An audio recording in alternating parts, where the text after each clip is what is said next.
e vamos citar um detalhe que é de extrema importância, que é muito importante. A chamada desse super, ela deve estar presente, deve ser sempre apresentado na primeira linha do nosso código. Então vamos passar aí para o próximo slide, em que a gente vai começar agora com outro conceito de polimorfismo, tentar aí de onde vem essas palavras, vamos tentar entender. Bom, o poli vem de várias, né? Isso vem um significado. E o morfismo são formas. Então, basicamente, é verificar várias formas, diversas formas de quê? De utilizar um determinado método. Bom, quando a gente fala em polimorfismo, basicamente a gente vai estar trabalhando com dois termos. Eu posso estar fazendo polimorfismo com sobrecarga ou com sobrescrita. A sobrecarga, overload em inglês, no caso, é uma classe com diversos métodos com o mesmo nome, mas com assinaturas diferentes. Então, são vários métodos. A questão da sobrecarga consiste na definição de vários métodos com o mesmo nome, porém com parâmetros diferentes, com uma assinatura diferente. Então vamos dar uma observada aí na questão da assinatura, pessoal. Observem aí, a assinatura é um número, um tipo de dados e ordem dos argumentos que são apresentados na definição dos métodos. A assinatura consiste desde lá da definição de visibilidade que vocês têm, do public, do private e do protected. Vocês ainda têm a questão do retorno, o nome que está sendo dado e a lista de parâmetros que é passado dentro dos parênteses. Neste caso, nós estamos tendo o método abastecer e observem o parâmetro entre eles, né? Que o primeiro caso, ele recebe um álcool, depois, no segundo caso, a gasolina e o terceiro, o biodiesel. O que é mais importante vocês observarem é justamente a assinatura desses métodos. Observe que o nome do método é o mesmo, é abastecer. Porém, o parâmetro é diferente. O primeiro é álcool, o segundo gasolina e o terceiro é biodiesel.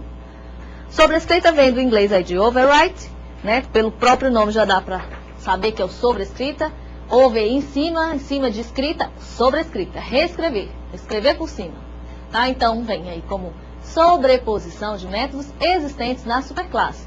Neste caso de polimorfismo, de sobrescrita, nós precisamos de uma herança. Não sei se vocês observaram ali no slide, mas tinha uma superclasse. Então, quer dizer o seguinte, eu tenho uma superclasse, eu tenho um método A, por exemplo, e na minha subclasse eu também tenho este método A. Bom, isso está sendo uma sobrescrita. Uma sobrescrita, eu vou estar reescrevendo o mesmo método. Mas será que tem sentido? Quer dizer que eu tenho um método lá, eu não já recebo por herança esse mesmo método? Bom, para você fazer isso, não tem o menor sentido se vocês colocarem exatamente o mesmo código. Porque se ele recebe por herança, não há a menor, né, maior lógica nisso. Então, neste caso, quando vocês fizerem uma sobrescrita, uma redefinição de métodos, algum aspecto tem que ser mudado ali naquele método. Quando é que eu vou utilizar a questão da sobrescrita? A Tereza já adiantou aí um pouquinho, que é em momentos que os métodos disponibilizados pela nossa classe mãe, pela subclasse, não desempenham as funções desejadas. Existem diversas situações em que vai ser que, apesar da classe pai já entregar o código pronto para vocês, vocês vão se deparar com a necessidade de reescrever aquele método para que ele sane alguma dificuldade, algo que o método disponibilizado pela classe pai não faz. Temos uma atenção, que o método executado será o da subclasse e o não da superclasse. Isso é muito importante vocês definirem. Bom, se eu fiz uma sobrescrita, que agora eu tenho um método que foi redefinido na subclasse, então neste caso, quando eu tenho um objeto da subclasse, ao invocar esse método que foi sobrescrito, qual o método que eu vou estar executando realmente? É o da subclasse e não o da superclasse. Bom, temos um exemplo da classe carro com esse método abastecer. Observem que logo em seguida nós temos uma classe carro passeio, que é subclasse da classe carro, e neste caso também tem o método abastecer. Então, neste caso, a gente vê que existe uma sobrescrita. Como que eu vou saber que tem a sobrescrita? Porque o método, a assinatura do método é exatamente igual. Interface nós vamos falar agora. Nós vamos apresentar outro conceito para a orientação ao objeto, para o paradigma de orientação ao objeto. No caso, a interface é um conceito-chave da orientação ao objeto porque é um tipo de classe especial. Ela contém apenas a definição de métodos e variáveis finais. Uma parte interessante. Finais, por quê? Porque você está apenas definindo o que deve estar presente dentro de uma interface que vai ser implementado por uma classe. Nós estamos falando aqui já de um detalhe, que é a questão de implementação. Uma interface não possui implementação. Ela apenas define a abstração de algo. Então, a partir do momento que uma classe se propõe a implementar algo, ela tem que cumprir. Então, é um contrato. Vocês estão assinando, estão assinando um contrato de que, por utilizar a interface, eu vou ter que ao menos declarar os métodos na minha classe que está implementando a interface. Outra questão que está intrinsecamente ligado ao conceito de interface está na questão da plugabilidade, em plugar, em juntar partes. Então nós temos aí que a interface modela comportamentos que são esperados na definição de uma determinada classe, tá? Neste caso, então, é um contrato. Então nós temos aí uma equipe de desenvolvedores, todo mundo vai saber como que é a assinatura de um determinado método. E como o Alex falou, não me interessa a implementação, como foi feito aquele código, mas que se eu quiser usar um determinado método, eu simplesmente chamo aquele método.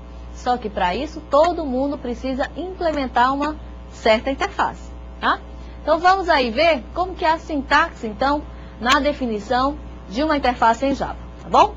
Vamos lá para o próximo slide. Então, como representar interface em Java?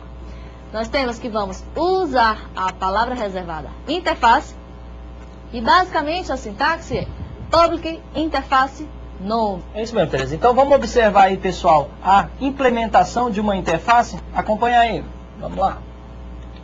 Então tá, nós temos aí uma declaração. Note que ao invés da utilização da palavra reservada class, nós temos aí, ó, public interface aluno, público interface aluno. Então nós estamos definindo uma interface do tipo aluno. E estamos definindo que nós temos dois métodos abstratos.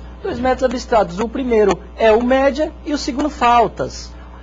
É interessante vocês verificarem, vocês perceberem que está sendo definido como abstrato, ou seja, é uma abstração, algo que vocês podem aí, a maneira de abstrair, de olhar para um aluno é independente para cada pessoa. Mas nós estamos firmando um contrato. A partir de agora, todo aluno que a gente falar aqui vai implementar a classe aluno, vamos falar que é um aluno especial que está entrando agora no nosso curso de análise e desenvolvimento de sistemas, nós temos um aluno especial. Esse aluno também tem que ter, no caso, uma média e o controle de faltas dele. Então, nós estamos assinando um contrato, nós estamos definindo um padrão que vai ser seguido, um contrato que vai ser seguido pelas demais classes que a implementam. Então, nós temos que uma interface não pode ser instanciada, tá? Não é lá igual a classe, vocês definem uma classe e criam um objeto dessa classe. A interface vai ser um contrato, um modelo, tá bom? Então, nesse caso, não vai ser definida nenhuma instância dessa classe. Isso, pessoal, essa é a palavra-chave para uma interface, uma instância. Nós podemos definir uma referência até um objeto, só que nós não temos um método construtor para uma interface, então nós não temos uma alocação, uma instanciação de um espaço de memória. Uma classe implementa uma interface com o uso da palavra implements. Então, bom, agora eu já tenho uma interface, tenho uma classe. Como é que eu vou fazer aí a associação de uma classe que ela vai implementar uma determinada interface? Então, nós temos aí que a nossa classe aluno imp, ela implementa, olha aí destacado em vermelho, ela implementa a interface aluno. E a partir desse momento ela se compromete, ela é obrigada a declarar lá os nossos métodos média e faltas. E aí, seja interessante para ela ou não, definir uma implementação dentro daqueles métodos. Mas a interface ainda tem alguns detalhes que a gente mencionou no início da aula, que era a questão da herança múltipla. Acompanha aí, pessoal, no nosso slide. Nós temos que uma classe pode implementar diversas interclasses. Nós podemos, então, somar, nós podemos assinar vários contratos e, em uma classe, nós implementarmos diversas interfaces. Então,